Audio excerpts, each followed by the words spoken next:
Hello and welcome to AFM Ready. I'm your host, Kelly Miller, Recruitment Coordinator for the School of Accounting and Finance at the University of Waterloo. And every week we like to focus on a new topic relating to the Accounting and Financial Management program. Today, we'll spend the next 30 minutes talking about concept by velocity and how AFM students are pitching award-winning startup ideas.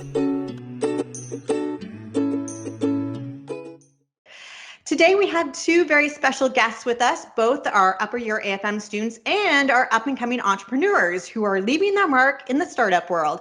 To start, Tamanya, thank you for being here today. Can you give us an idea of what your experience has been like in AFM so far? Hi, yes. So I am a student in the Accounting and Finance program, and I'm currently completing my 4B term. And in terms of my experience in AFM, there's been so many things that I've taken away from the program that have indirectly helped me as an entrepreneur. And a lot of it has to do with the rigorous work environment and being able to handle all the work at once, which has really set the tone of how I now balance business alongside school, for example. And in specific, the case courses, which are personally my favorite, where you're really provided the tools to look at a problem and analyze it from different perspectives. That's something as an entrepreneur, or that you need as an entrepreneur or founder, essentially. And yeah, so I mean, I'm almost done, which is really exciting, but it's been a great journey for me so far. Next, we have Iris. Iris, thank you for joining us today. Can you also give us a glimpse into your AFM experience so far?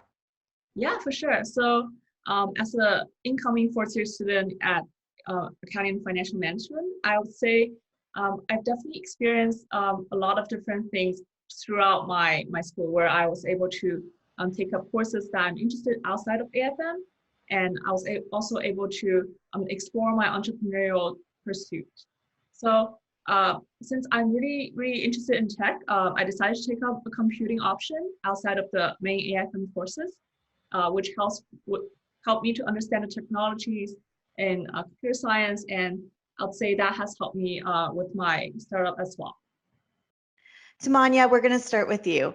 You recently got involved in something called Concept by Velocity. Can you tell us what this is? Yeah, so Concept by Velocity is a pre-incubator program at the University of Waterloo, and it essentially provides entrepreneurial resources and support for students, like funding, coaching, skills building workshops, things like that. So how did you get involved? Well, the easier way to get involved is to follow, the Instagram page, because they update it quite regularly and they have all their next workshops and links readily available. Or you can even go to their website, concept.uwaterloo.ca, and register for their events and get on their mailing list. I personally got involved in Concept after taking the Bet 300 course in the spring. So that's another way that anyone can get involved.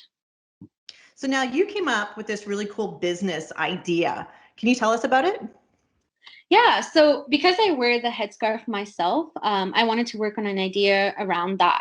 So my business is called 8 Stories of Modesty, and essentially it is a hijab brand that, but the interesting thing about it is that each scarf in the collection comes with a unique story, voluntarily written by Muslim women outlining their hijab journeys. And the idea behind that concept was to tackle two things. One, the lack of representation Muslim women have in the North American fashion industry, which has led to the gap in the market of women being unable to find clothing that meets their religious needs. And secondly, it was to combat the misconceptions that the media portrays about women that do wear the headscarf. So this is a really cool business idea. How did you come up with it? Was it like a dream one night that it popped in your head, or were you talking to friends? How did this all come about? So I actually started working on the idea in the beginning of October last year. And it was just any other day. And I was sitting in my living room with my sisters, and we were all just designing logos for fun because I wanted to potentially start a business, which I had absolutely no clue what that would look like.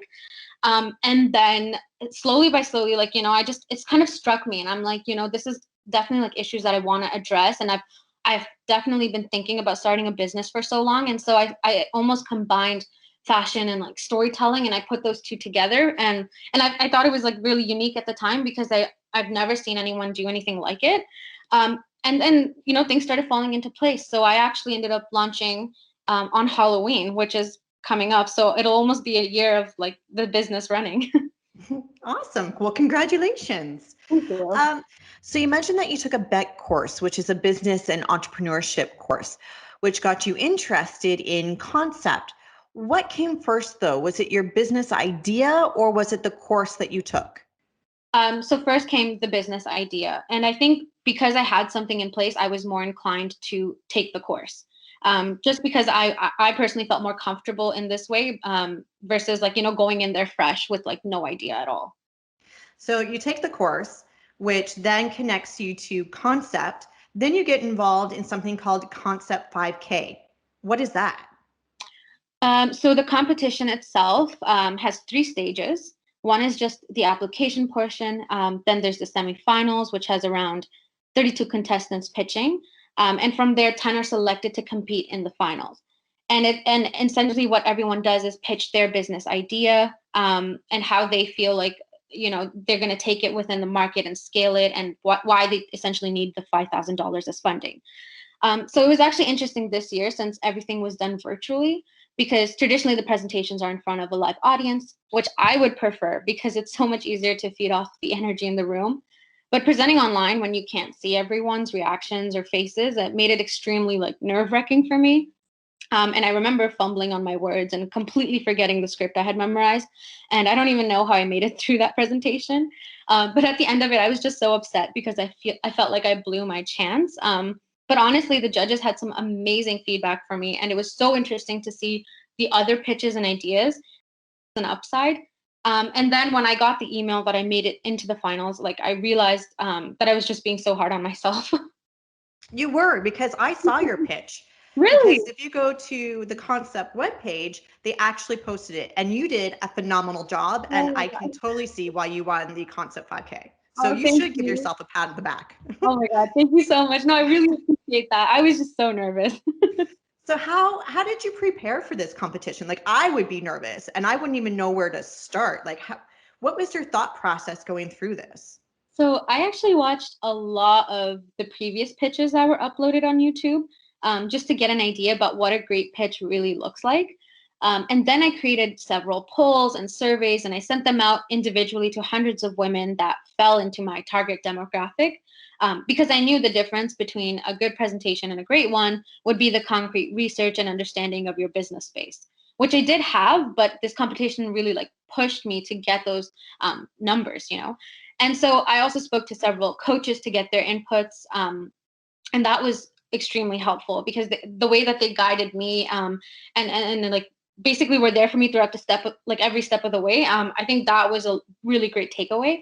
And then, of course, I spent a lot of time designing my PowerPoint, writing out what to say, and memorizing, of course, although some might recommend against that for obvious reasons. And then, yeah, so that's sort of how it all came together. So what did you learn from this experience? Like I imagine there's a lot. I imagine you just felt overwhelmed. But what were some of the key takeaways that you got? Yeah. So for me, like the main value of participating in such a competition came from the ability to like simplify detailed research for the purposes like of a 3-minute pitch, because you're not really given more time than that to ever pitch anything. And I gained confidence in myself, my business, my idea, and my execution. And I feel like I'm, now better able to speak about my business with others. And of course, I have like all these foundational slides and information that I can just build upon in the future. So I am learning like I also learned that bringing passion into the work you're doing makes all the difference, because even though I felt like I hadn't done so well presenting in the semifinals, I think the judges really saw merit in what I had to say, and that was because I was really passionate about my idea and the impact that it could have. So what's next for you now? You've won this competition. Where do you go from here? Well, so far the stories I featured in my business, they've been based around regular, everyday Muslim women that are students, so all around my age. And I want to take it further by creating diversity in the stories. For example, inviting women that have started charities or run nonprofits, and having them tell their stories. And in that case, like I would also want to associate a portion of the money I make from their scarf to their organization. So yeah, things like that I've really been thinking about. And I've also had the intention to look into modest clothing. So moving forward from scarves, I definitely want to increase the number of products offered within the business as well. So this isn't something that you just want to do throughout your undergrad. This is something that you want to do after you graduate as well. Yes, exactly. I think even going into, undergrad, my end goal was always, have my own business or look into something like that. And I think accounting and finance really helped me with that, especially because I knew that understanding, like a certain portion of the business would be essential because, the money aspect really does make or break a business. And so through the program, I really gained that side of things that will give me that competitive advantage to move forward. Are you planning on doing more competitions? Yeah, well, it's a concept. I think until you win it, you can only like you can enter as many times until you win. So I've won that one, but I also did the Problem Lab from, I think it was Quantum Valley Investment Problem Labs thing. It's also part of Waterloo. The director is Larry Smith, and so I participated in that one as well, and that was really honing down onto a certain problem that's like a big enough one, and then really finding the scale, the history, the context, failure analysis of like why hasn't this problem been addressed already. So I did that one as well, and I sort of based it around my business, and the need for this gap that I've identified in the market for modest clothing that I wasn't personally able to find. And there was 4 stages to that one. So it was the application. After the application, it was like I think it's just submitting like a PowerPoint and presentation, and then semifinals, and then the finals. So I made it to the last stage in that competition as well. I didn't win, but there was so much that I took away from that one as well. So that I think both competitions have been really big in terms of me understanding my own business in its way and like improving upon it throughout the days now. Iris, we're going to focus on you now. You're an AFM student, you're an entrepreneur, and you heard about concepts, so you decided to get involved. Can you tell us what your business idea was?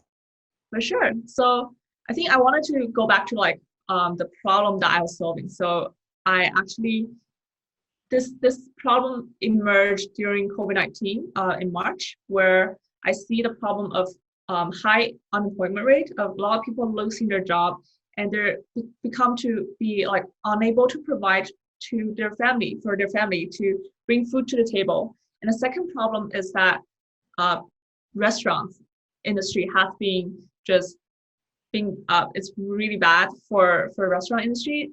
Around like 50% of all the restaurants closed down their operations during COVID because no one were visiting them anymore.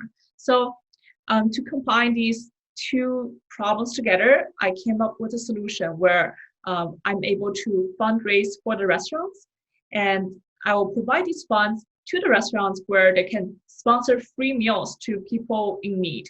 So essentially it's a 3-sided marketplace where I'm the person that's coordinating all the transactions for the diners to order meals on our platform, and at the restaurants where they will go and pick it up. So this is the idea I have. And yeah, I was pitching at the pandemic, the concept pandemic challenge, and I was able to win for that one. This is such a great idea that you came up with. How long have you been working on it? I mean, it couldn't have been that long because you mentioned that this just started because of COVID-19. Yeah, I mean, it really just started since March. So it has been around 7 months right for now, but it really just flew by because during that process, I feel like we're able to empower diners by giving back their autonomy of choosing their own food instead of just going to the food bank and picking up food that people are left over. So I think in this whole process, I definitely have learned a lot, and it's very rewarding to see how these diners are able to get their food and the restaurants are able to revive their economy and hire their workers locally. So that also help them to revive the local economy. So within 7 months, you came up with this idea, you got it going, and then you decided to get involved in Concept 5K. Yeah, so actually I was in the Concept Pandemic Challenge, which is similar, but it was a special episode of the competition during the pandemic term. And because my term was kind of virtual, it was a very different experience where I had like schedule like virtual meetings ahead of time with like concept like coaches to discuss my idea and my pitches. And then I completed my pitch deck, and I guess because it's virtual, I had the opportunity to record my response and making sure that everything's perfect before I send it off. So yeah, there's pros and cons for the virtual competition, but overall, I would say it was quite exciting. What did you learn from this experience? I would say it's for every pitch competition, there's always kind of like different periods of the preparation. So I think the biggest thing I learned is probably to always imagine the unimaginable. I think before I apply, I would have never imagined that I would win money from this competition. I think I signed up on last minute because I was like, I'm not sure if I can win or if I should even do this. Like, this is just a new idea I have. Like, I'm not sure it's gonna work. So I kind of just signed up as a like kind of unsure, like undecided mindset. And then throughout the process, like because of my communication with the team coach, and then as I put in more commitment into this project, I become more confident in myself. And I also started to realize that, okay, there is actually potential in winning this competition. So I think that whole process really helped me out and making me to push more for the idea to come out on the presentation and practice a lot more. So I think always believe in yourself and give it a shot, because you miss every shot that you don't take. It really does sound like things are falling into place quite quickly for you where this company is concerned. What's next? Yeah, definitely. I think since now that we have expanded to, well, we have raised over $14,000, and we have expanded to 5 cities with like 15 restaurants and provided over 1,400 meals. So we're expanding really fast. And what's next? I believe we're trying to, well, for one, recruit more team members in like engineering team and or like marketing and sales. And then next, we will also try to enhance our penetration in each marketplace that we already have. Because right now we're kind of a little bit more focused on expansion into different cities. And it is time that after we have locked down the like major cities, we wanted to like go in deep in each marketplace and make us like the well-known names that locals will know about us. So that will also help us attract more donations. So this definitely doesn't sound like a hobby for you. Instead, I feel like this is something that you're wanting to grow and expand on even after you graduate. Yeah, I believe that I will continue be working on this idea. I mean, this already kind of an operating project. And yeah, we are also incorporated, and we have been certified a 501(k) for a nonprofit certification. Fantastic. And how would you say the AFM program has helped you as an entrepreneur? I would say sometimes I'm able to bring in skill set that other people don't have, because I work mostly with engineers and designers and people from marketing and sales. So it's like each one of us brings in different kind of skill set. And as someone from a finance background, I'm able to know about the business model better. I will be in charge of the pricing strategies and kind of just like the whole monetization model, like how do we make money, right? So I think being the person that's in charge of kind of the money part, it's also pretty exciting, because you're able to figure out like a very unique model where the business will work for the long term and be more sustainable. Okay, last question. I like to ask all my guests this. Iris, why AFM? Yeah, so I think when I was in high school, I have always loved to, well, do 2 things. For one is I love talking to strangers. As strange as that sound, I'm just like always so curious in talking, like understanding other people's story. And I have this just like innate kind of personality to just interact with people. I love talking to people. So for one, and finance attracts me because I think it's a place where a lot of transactions happen, and you will always have these different stakeholders talking to each other, and you always have this people interaction going on. Like relationship is everything in the financial service industry. And the second thing is that I love solving Sudoku because I think it was very challenging, could be, and it's just problem solving skills that it's something that I just really love doing. So in order to solve interesting problems at a space where I'm able to interact with people, that's how I decided that I wanted to go down the path of AFM, where I learned both accounting and finance.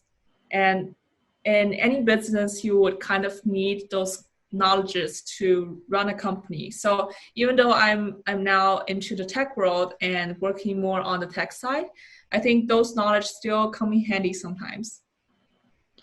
And Tamanya, how about you? Why AFM?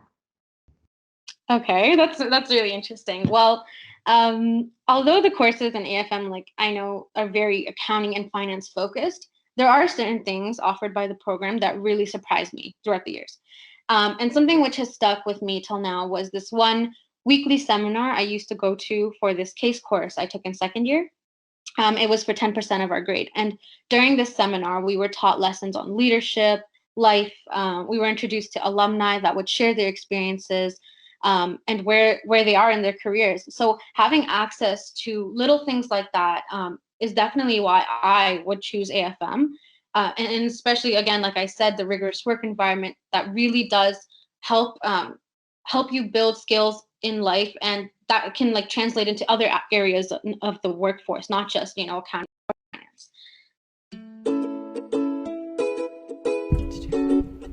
Thanks for listening to our AFM Ready podcast. For more information about the AFM program, you can go to our website at uwaterloo.ca/SAF, or you can always check out our AFM Ready website, where you can chat with current students, read student experience blogs, watch tons of videos, plus so much more. All you need to do is click the link in the description box. Until next time.